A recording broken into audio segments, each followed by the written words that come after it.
Hey everybody, this is Al with El Rey Collection, and I'm doing something new. This time I'm going to talk about something that's actually going on in the market instead of explicitly showing you some top 10 lists or what's going on with specific player cards. I think that there was a great question that was mentioned in the Vintage Soccer Cards Discord about the acceleration of Cruyff and Cruyff pricing in particular. And there was an interesting discussion about whether Cruyff cards are overvalued. They went from probably a period of time where they were significantly undervalued, and now the question is, are they overvalued? And so I wanted to dive into the data, not just for video reasons, but also to kind of make my own opinion, kind of update my thoughts, and really kind of analyze what is going on in the market and look at things on a relative basis, in particular to Pele and Maradona. So I'm going to get into how I think about it and share those thoughts, and hopefully we can have a lively debate. I don't think there's any right or wrong in this answer in this process of trying to decipher what the market says, but hopefully you'll find this somewhat interesting in this little new approach that I have with that I kind of got from Andre here in terms of a presentation, but also a little bit of video. Not that you want to see my ugly mug. But anyway, since I'm doing this, and this could be construed as investment advice, and those of you who know what I do on my day job, I am a registered investment advisor, so I need to be extra careful on this. And sorry for the pain of this disclaimer, but clearly what I'm trying to do here, I'm not trying to sell anything, I'm not trying to buy anything, and I'm not recommending that you sell or buy anything. And while I do not know any of the all the rules potentially in all of your jurisdictions, this is absolutely not investment advice. You cannot rely on this at all. This is for a fun discussion, and I think that in the end, hopefully we'll all be better off. If I happen to use words like will, should, maybe, I believe, these are all things based on the information that I have right now, and all the information that I show in the course of this video has been extracted in the last few days, and right now we are as of November 1st, and that information can and likely will change, and that those changes likely would change my opinion and probably many of the conclusions that I have. So again, this is, please read this. Please get advice from all your advisors. And this is not investment advice. This is a fun conversation about a relative way to look at some cards. Okay. So before I start, I'm going to talk a lot about population reports. I'm going to talk a lot about relative valuations. I'm going to talk a lot about sales. But I really want you guys to remember that you should always buy the card and not the holder. For instance, we're going to talk about a PSA 8 Johan Cruyff Palarex card that recently sold for about $107,000. And while it isn't a PSA 8 holder, if you carefully look at the card, I would think that the card should be selling more like a PSA 4, not a PSA 8. And most people will, buy the holders, but I really implore you to buy the cards. Look carefully at the cards. Look at the corners. Look at the hardest thing to do is understand like what's going on the surface, but at least the edges, the corners, the centering, these are all things you can clearly see. And I think if you've watched the last PSA 10 Messis or even 9s, some of these cards would not likely receive the same grade and probably shouldn't have received the grade that's on the holder. Again, I'm not a professional grader, but I've looked at tons of cards through my life, and I think you really need to look at the card, because not all sevens are the same, not all tens are the same, not all nines are the same.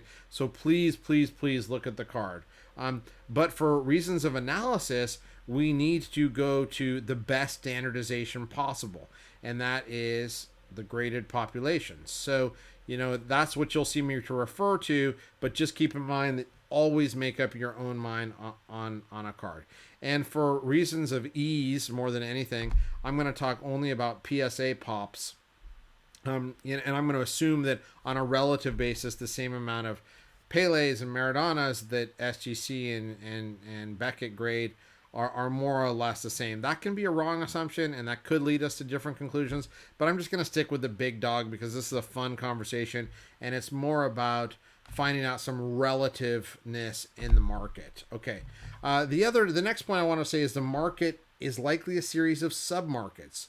The people who are at the real high end of the market, which include fractionals, big investors, hedge funds, are likely different from some of the people on the lower end of the market. So these can also create differences in the markets and where you play.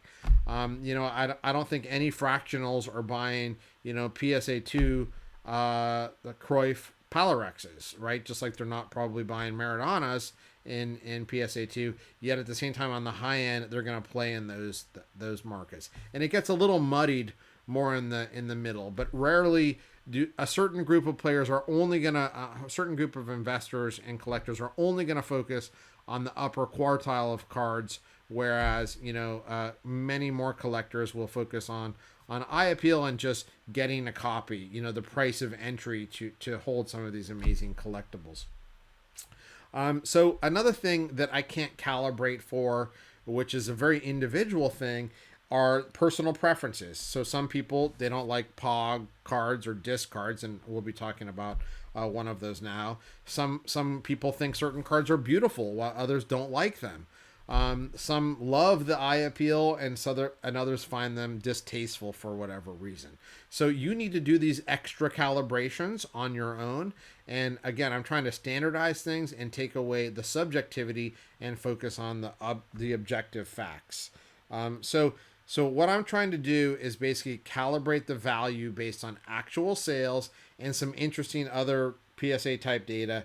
And I'm not here to debate whether Maradona was better than Pele, was more skilled, whether he has more cultural importance, whether either now or in the long-term longevity of hobby relevance. I'm not here to really debate those things. All I'm trying to do is provide some tools based on data where you yourself can decide where you fall on the spectrum, and then you can make a determination. And I've done some basic math to help you determine where you may sit in this process. Also, it's funny because Matt Hendler, who is one of the guys who runs the set registry at PSA, is also an avid soccer collector. Just recently came out with a blog, if you haven't seen it, called the seven wonders of the soccer card world, and it focuses on 7 cards, not necessarily the most valuable cards, but certainly what he considers some of the iconic cards. And 3 of those 7 are ones that we'll discuss today, and it'll give you some relative basis to determine it. So I think it's kind of an interesting time to talk about these 3 cards, because Matt just had that article in the PSA blog, which is great. Also to see soccer getting some time at PSA, which hasn't happened that much. So. These are all kind of iconic cards. Unfortunately, while these cards all trade, they do not trade at the rate that we may want. There is definitely liquidity in these cards. These aren't like the very rare, let's call it 5960 Cardmaster Pele. These are cards that trade, pretty much every PWCC auction or Golden auction. So you won't typically go a month or more without seeing one of these cards trade. In the case of in my particular case, when I did this analysis kind kind of dug into this. I actually had some surprising conclusions, and I'll share those with you, at the end. And again, all of this is meant to just be directional in nature, and you need to calibrate based on your thoughts or preferences, or whether you thought a sale was extraordinarily high or should be discounted, or extraordinarily low and should be discounted. And I have to make some assumptions as we go, which I'll explain. All right, so let's get into to kind of the analysis. So first off, you will see in this. Oh, now I realize that my little window here. I'm so sorry, guys. One of the learnings of doing this now is that I realize my video window is gonna take up some of my screen here. But anyway, most of this is, there's a lot of numbers on the page, and what you're most interested in is in my interpretation. So one of these, the things that first jumps out at me is that Cruyff has three main rookie cards, and two of them I'd actually say are clearly rookies, which are the Palarex and the Sicker Verlag from 1968. And then the third rookie, which I will call a rookie, is actually a sticker, the Vanderhood sticker, which PSA labels as 1969, which is as good as any because it actually comes out for two separate seasons, the 68-69 and the 69-70. But the reality is that is just as likely to be a 68, which would be considered a rookie, as a 70. So it's kind of on the line. I'll call it, in the constellation of rookie cards or rookie material, but it's a little less important to me because it's just not clearly the first one. It could be, but then again, it not necessarily is. If you want more explanation on Cruyff cards, I've got a YouTube video that's just on Cruyff, actually my first YouTube video, which it isn't the best because you can't fully see the cards, but go check that out. I think a lot of people find that helpful as I kind of run through some of his cards. But what you'll see is between the Palarex or the Sicker Verlag, let's not argue about which one's better right now. I'm just going to go with the Palarex. If you prefer the Sicker Verlag, fantastic, awesome, go with that. For reasons of just the fact that I think this is probably the preferred, has kind of appeared as the most preferred Cruyff rookie. I'm gonna compare that. But if you're gonna argue that another one is, that's completely fine. I'm not gonna say that you're wrong because these are personal preferences, right? On the Cruyff, I love from myself that beautiful bluish green teal background. I love the uniform. I love the album that it comes out of. So I love the size. So there's many things that I love about it. And if you don't love those things, that's fine. You're fine. And the Palarex is not a card for you. But right now PSA has 56 of these graded, and Maradona in the 77, which is this disc, which unfortunately I can't grab and show to you. Shoot, I was hoping maybe I had one around here, but I don't handy. The 77 disc, it's the yellow Pog, and that has 52. So graded at PSA. So that to me was just absolutely kind of crazy that these both cards that I know are rare, one issued in Portugal, another one issued in Argentina, have more or less the same pops. It gets even more creepy when you actually try to look at the bifurcation of what percentage of the pops are in certain grades, which we'll see on the next slide. So this is super helpful for us as we look to compare, for instance, a Cruyff Palarex to a 77 Maradona disc. Now listen, if you want to compare the Crack Campeon, if you want to compare the Calciatora sticker, this is all fine. You go do your math and look at it from whatever perspective that you want. And that's another thing. Make your own mind up, right? I think that I've heard, Andre saying, man, I'm a little concerned about when I say something, I'm creating a narrative, and that narrative makes people rush off and buy those things. I feel the same way on my player videos when I come out with a player video and suddenly eBay's wiped clean. That's really not the intention. It's not my intention to create a narrative I don't think it's Andre's intention to create a narrative. It's just to have people think. So please think, and we can be wrong. In fact, we'll be wrong, frequently. I also want to say, for absolute, complete, full disclosure, I own roughly 20 plus of the Cruyff Palorexes and probably 15 of the Maradona discs. These are cards that I've believed in for a long time, but I just want to make sure that potential conflict of interest is completely disclosed. So but either way, I'm a believer clearly in my purchasing and my holding that these cards are really epic and key to the hobby, and I don't think you can go wrong with any one of them. That's my own personal opinion, and not recommended again as investment advice. So again, the point of this is crazy close pops, so we can actually do some comparison. So let's jump into this, and probably should have put some of this on different slides, and I'm not exactly sure how much of this you're going to be able to see, but so here what I've done here is I've spread the Palarex Cruyff, and I've spread the 77 Maradona, and what I've superimposed on it is some data that we have from actual sales. So for instance, here are 5 actual sales that have happened recently, literally in the last few months. There's an authentic for 2,500, a PSA 2 for 9,000, 6.5. These are these orange ones. Of course, I'm using Clockwork Orange for Cruyff.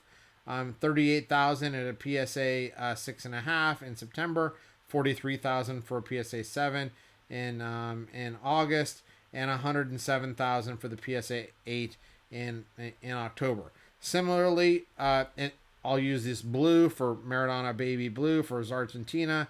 There was a 3,900 authentic in 1977. I mean, for the 1977 disc. That was way back in February, so that could be slightly inflated, but I'm going to go with it. That's what I have. There's 8,000 for Golden in August. There's a 34,000 in October, and there are 2 PSA 7s that sold, one for 161 and another one for 101,000.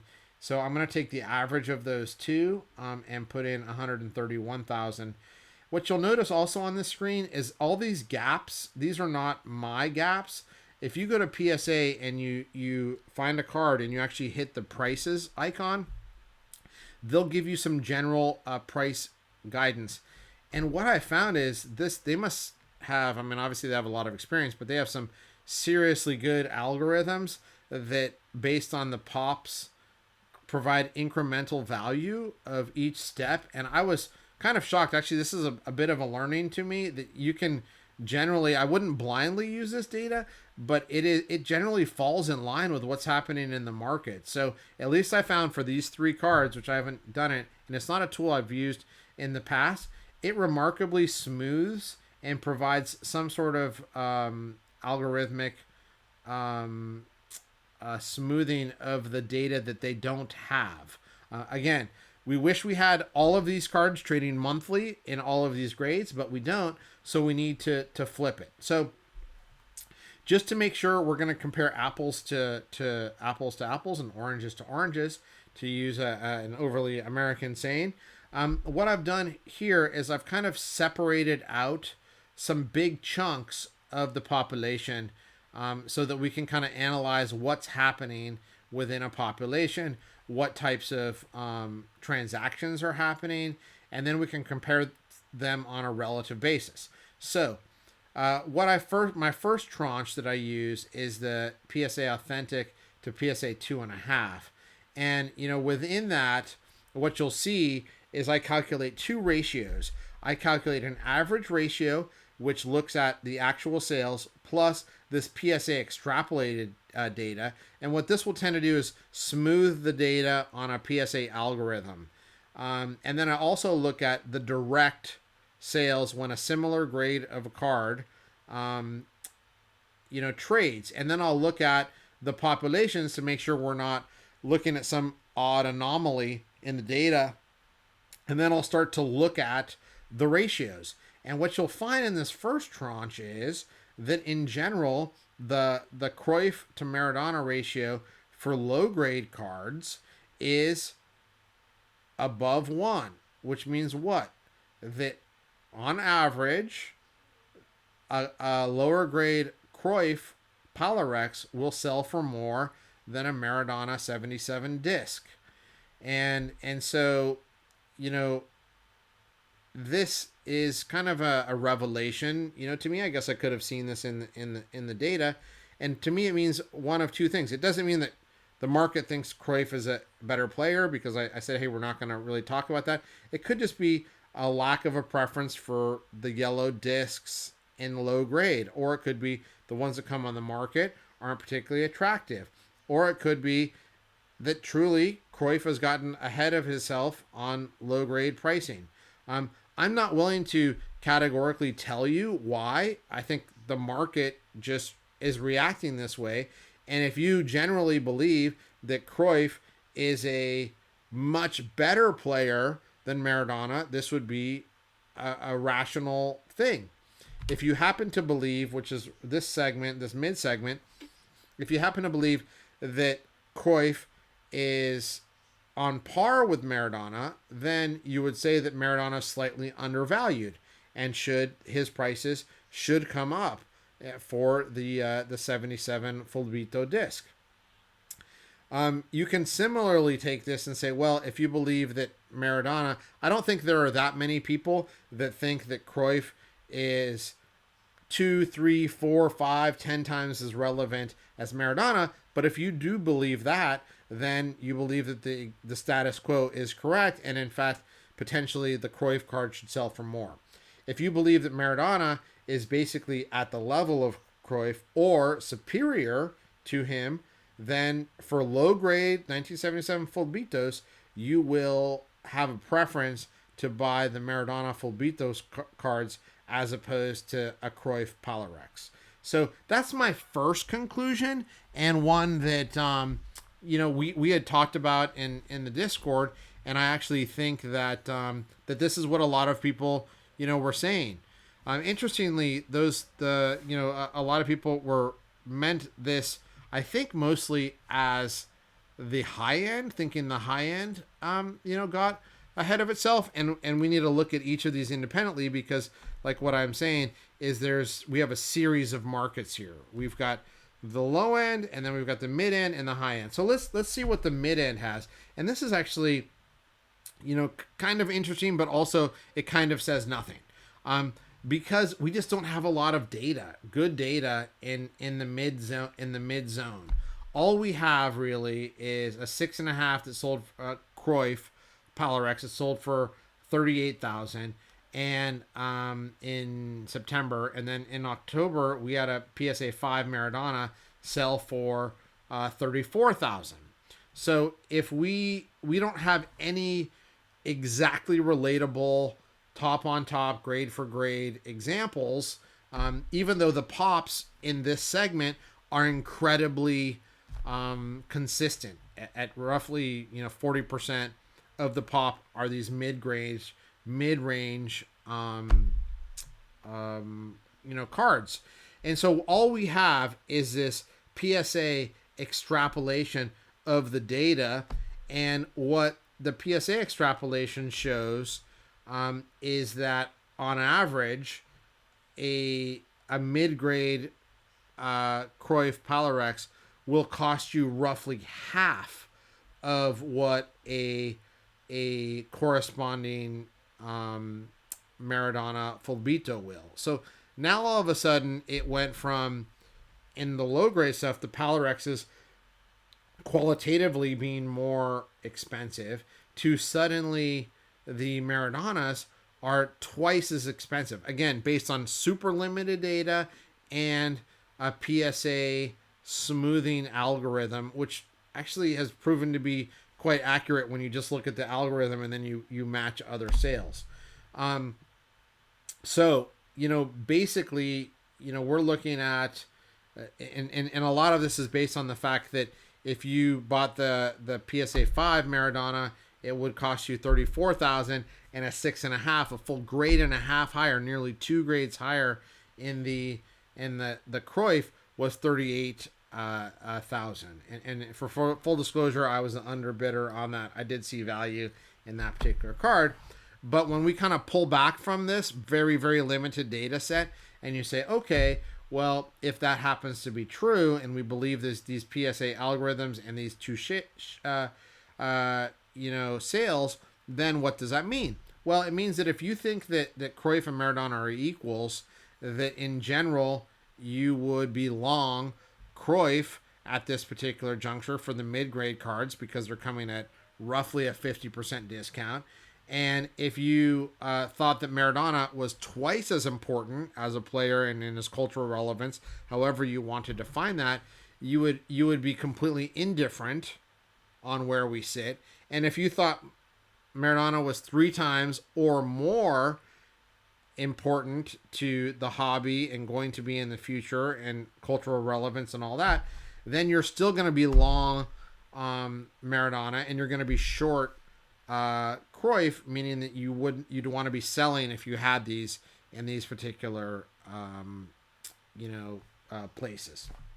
So again, this is the segment where I feel least confident because the data is mostly we're relying on PSA algorithms for pricing some cards that haven't been priced, but we do have some data. It's not completely a dataless conclusion. I think the more fascinating thing to me, and something that I did not expect to find when setting out on this process, was the relative high-end results and what the conclusion was there. So what you see is we actually do surprisingly have a number of relevant sales. The most relevant being the PSA 7 Cruyff, which by the way I purchased, and the 1977 Fulbito Maradona PSA 7s, which I did not purchase, but there were 2 legitimate sales.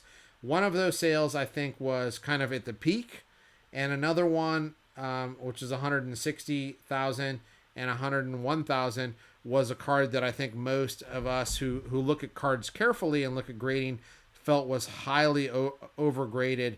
There was actually an MK, a mark on the card that should have significantly decreased its market price. And so we talked about this extensively in the Vintage Discord, and that card still sold for 100,000, although we thought it was really overgraded. Regardless, both of those are significantly more than the 43,000 that we had on the last Cruyff by order of magnitude. And if you average those are about 3 times. Those results are about 3 times more than what the Cruyff sold for. If you look at how PSA looks at generally the Maradona card, since there are a couple of 8s in the pop report, they would, based on their algorithms, value the PSA 8 Maradona at roughly 350,000. This is on a standalone basis. One of these has not traded, but it is shocking to me that that's where they value it. And it's nearly the same increase as you get in the Cruyff when you get to the PSA 8, which tells me that while there is a little witchcraft in these PSA pricing algorithms, it's kind of spot on to where we were just looking at the PSA 7 data. So, again, while we wish we had way more data, the result here is actually something that I was a bit surprised in, not necessarily believing that this would be the result. But if you believe that Cruyff and Maradona are equals, this would tell you that you really want to be long Cruyff. And even if you believe that Maradona is twice as much importance, there's more than a 50% discount on him relative to Maradona at the high grade. So you would likely want to still be long Cruyff, even if you thought Maradona on the high end cards was twice as important. if you thought Maradona was 3 times, somewhere between 2 and 3 times, depending on how you split the data, you would likely be relatively indifferent, even at this large 107,000 price that we just recently printed on the Cruyff. So, you need to start to believing Maradona's 4 times more relevant than Cruyff, to where you start to, be a buyer of Maradona's at the high end and a seller of Cruyff. Again, I think that they're both awesome cards. I think this is an interesting discussion, but based on very limited data, so it's hard to feel really hard about it, but it's the only data we have. So we need to interpret the data, that we have. So, at the end of all of this, it had me scratching my head a little bit and say, well, it's hard to categorically say that the Palorexes are overvalued, because they're not on a relative basis. Certainly in higher grades. In fact, the data would lead me to believe that at least on the mid to high grade, it probably favors the Cruyff, at least based on those Maradona sales that we have seen. And on the lower end, I think it's much easier to categorically say that the Maradona cards, have upside, if you believe that Maradona was at least at the same level or more, or better, or more relevant, however you'd like to define it, than Cruyff. Again, I'm a believer in both of these, but I found that it certainly was a little bit eye-opening, and when you start to break this down into these 3 different categories, which have surprisingly the same pops, so the distribution of grading is nearly identical, and the number of cards out there are nearly identical. So, I think that that there's some learning. I think if you broke it down by grade as we get more and more data, that'll be, you'll potentially find other subcategories within these categories. Maybe just the highest grades have a different relationship than the second highest grades from the third highest grades. So you'll have to do some of that math as you go. But right now I feel pretty good about these general conclusions and these directional indications. So, hopefully you guys find that helpful. If not, tell me that I'm, completely wrong, and we shouldn't even be looking at this because we don't have an n equals 30 sample size. Okay, so I'm gonna take that and I'm gonna roll on to the next slide. Oops, where did I go here? All right, and so I want to see. So what does this all mean for Pele, and what does it mean specifically for Maradona versus Pele? Because that was, a question that popped up to me in my mind, and I think they're most often linked. And then we can take the Maradona, when we have the Maradona Cruyff ratios, we can immediately apply them to the Maradona Pele ratios, and we can conclude what the Pele Cruyff results are. So again, I just wanted to show you the pops, a bunch of different Pele rookies in his constellation. There are far many more Pele in his constellation of rookies, which, frankly, if we would have included, for instance, the Calciatore Maradona, obviously the Maradona would have way more than the ones that I showed. Here, I'll go back and show you. So there's 740 right there. Maradona has 184. If we would have put the Calciatore there, there's probably another, 150 or so. So he'd have closer to 300. But I'm just leaving that out, although many people I know consider that rookie material. So back to this. You have, more than 4 times the amount of Pele rookies, which is also an important thing to keep in mind, because that in and of itself also creates, as we're seeing with the Ronaldo CR7 versus Messi, the fact that CR7 only has 2 rookies really provides a bit more of a solid base of demand than Messi, who has 8. So I think that this is one of the things to keep in mind. Pele really needs to, continue to be the absolute bar none goat with pops that are this high, and constantly, the record and the Heinerley and even the Alpha. These cars continue to be graded, but I'd be much more focused on the Aquarella numbers, which between the blue and the black are above 150 right now is the most rated.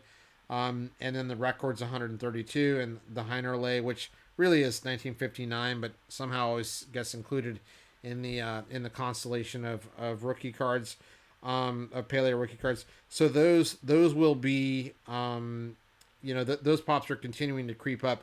But here we're only going to focus on one card, which is probably the most relevant, gettable, and desired Pele rookie, which is the Alfia Bolage, which I frequently call the Alpha, even though Alifa is probably a better way. I just have always kind of grown up saying that, so you'll have to bear with me if you want to watch my videos. So the Pele has 93, which, okay, it's not double, but since we're making large guesstimates based on limited data, it's close enough to round up to 100 and say, hey, we're more or less at double the pop on the Alpha as we are on the Palarex Cruyff and the Maradona 77 Fulbito. And I think this is kind of fascinating to me because we have clearly this card's gotten a lot of press over the last couple years, and it deserves to be, in my opinion, kind of one of those sought after Pele cards. But all of these cards, which is pretty cool as a global soccer collector, were issued in different countries. You've got the Alifa Bolage in Sweden, very small country, but for the 1958 World Cup, so there's a lot of people in town, so there's probably going to be a bunch printed, but how many can be printed? It's a small country. You've got the Cruyff Palarex made in Portugal, again, small country in the 1960s, still a small country now. And then you have Argentina in the 1970s, again, small country. So all of these are gonna, people sometimes say, aren't you scared that there's gonna be 200, 300, 500 more Alifas coming on the market or Maradona discs? And my calm answer is no. I'm not that frightened of mass influx of supply because of how the cards are issued. And that's another thing to think about in this day, that you cannot rely heavily on pop reports, is you got to rely on your analysis, the economic analysis of the time, the distribution of the time. Not all stickers, even within a country, were national. Brazil is especially known for that. They have albums that are just issued in Sao Paulo or just Rio, right? So you have regional issues. The Bremer Pele rookie is issued just in one segment of Germany. So you're going to have lower pops of that than national ones, and especially transnational ones like World Cup stickers. Anyway, back to my discussion here. So the Pele pops, there are more Peles.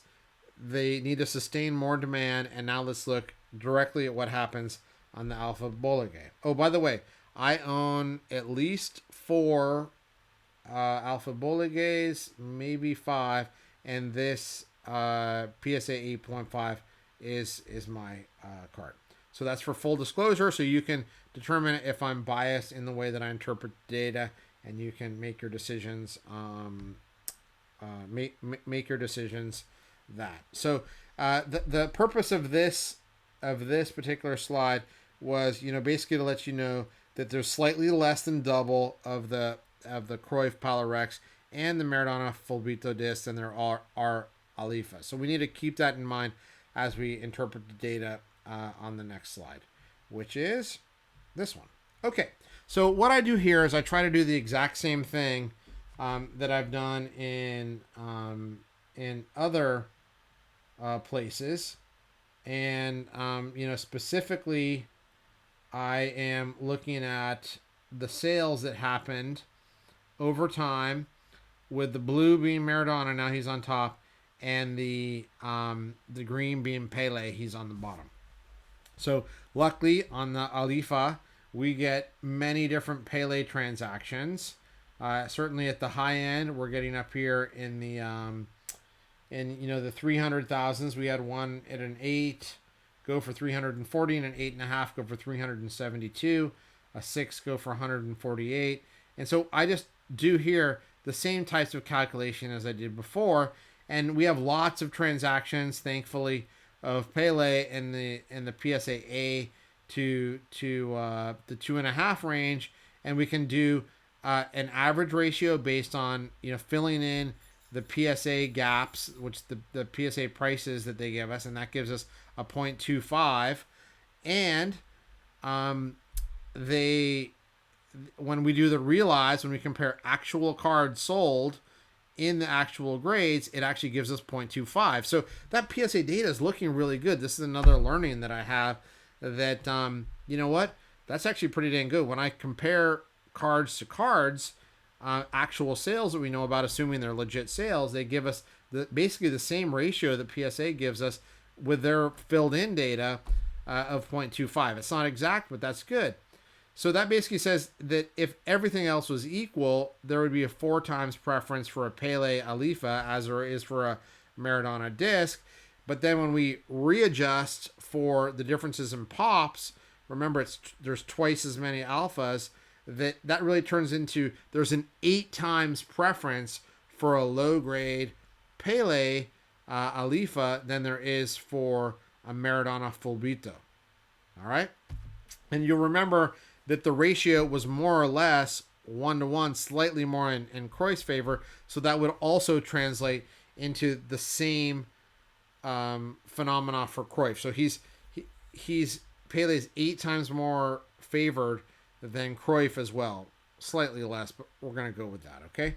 So if you believe that Maradona and Pele are equals, well, clearly you're buying Maradona, right? If you believe that, that Pele's only twice as much important as Maradona, well, then clearly you're buying Maradona. And even 4 times more, you're still buying Maradona. So you need to get up to that. Your indifference point is roughly 8 times the price in a low grade alpha versus the Fulbito before you become kind of indifferent. So that to me was fascinating. The gap is that big on Pele. So if you think that these guys are relatively the same, like they both won co-FIFA Player of the Century, although there's probably a little bit of recency bias towards Maradona at that point. But if you believe that, then you think that Maradona's wildly undervalued when it relates to Pele, and Pele, on the corollary of that, is overvalued. Okay, let's see if the relationship holds as we get to the mid grades, which again their pops are remarkably the same. When you start to go PSA 3 to 6.5s, it's 36% of the Peles and it's 39% of the Maradona. So again, since we're estimating, we're fat fingering this analysis, we really need to, I think we can look past this slight difference of how much we have in the pops. And again, we try to line up on this linear PSA data where we have it, and on the exact foldover data. But what you'll see here is that the ratio potentially decreases from this really stark 8 times to roughly 4 times. And so what phenomena would make that? I mean, that's a big shift in value. And I think that, there's probably just a lot of FOMO to get a Pele rookie. The price of entry of a Pele 1, is $20,000. And, that's not, I haven't checked the Mantles in a while, the 52 Mantles, but I think you can get into a Mantle 1, which granted totally different pops, 2,000, whatever. You at least I get a sense that people want to be in the game with a Pele Alifa, and they're just willing to pay for the lower grade stuff because they don't want to one day not be able to afford it. And I don't think that same phenomena has happened with Maradona. At least this is what the numbers would also show. So, and again, in this mid grade section, we don't have nearly as much comparisons as we would like. But let's call it, somewhere between the 4 and 8 times ratio of how much more Pele would have to be. I'll call it at the 4 point, you start to get indifferent, although it's probably likely slightly more than that. So, again, this would generally say that in grades up to 6.5, you would likely, if you thought they were remotely the same player, you'd be all over Maradona cards, and you would be, shorting Pele cards if you thought that Pele was the same type of player and same level of importance as Maradona, or even 2 or 3 times more important. You'd still want to be shorting them. And then an interesting thing happens when we get to the high end, and again, these are not great comparisons because we don't really have anything in the same time. So we again have to rely on this PSA curve, which again has proven itself pretty good in other places and other analysis. So I have a bias to actually do that.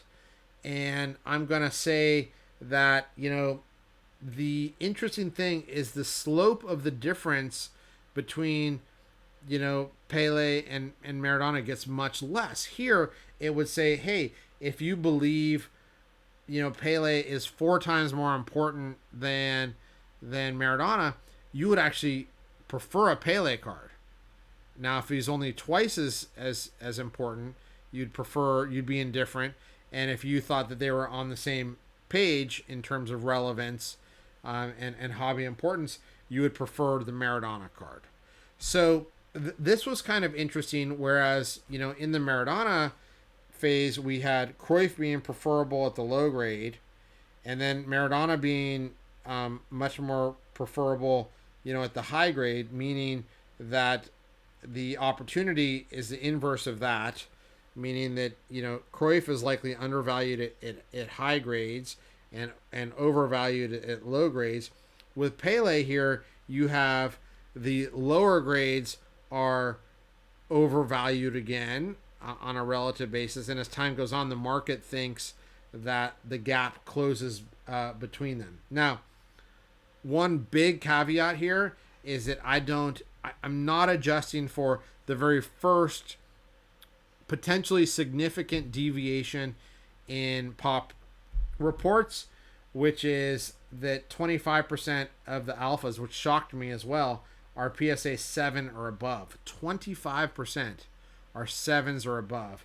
There's a number of 9s here. We can go back and look at the pop report. There's 6 9s, 6 9 8s, 8s, 8.5s, and 8 7s. Just way more high-end Pele cards than there are Maradona cards, which is why you kind of get this phenomena of Maradona seeming expensive. In part, it's because of the paltry. I'm going to go back to the Maradona ones here. The paltry cards in this. He only has 8 cards in its 7s and aboves, right? So,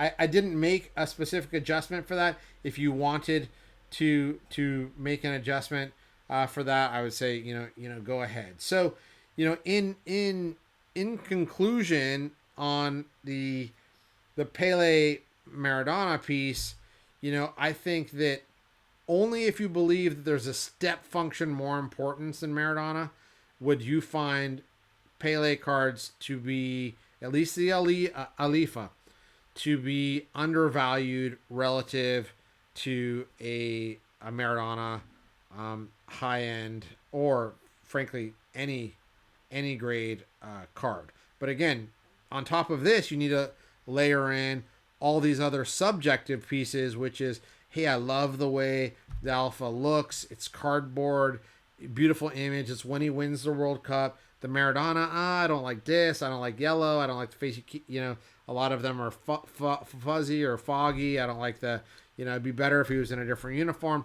Whatever your complaints are, you need to lay those on top, or your preferences on top of that, and decide, what makes sense for you. So, my conclusion, it was fun, kind of a fun project. I'm sorry that it's taken a long time, but there was a lot of data to go through. Hope you guys found this, somewhat interesting.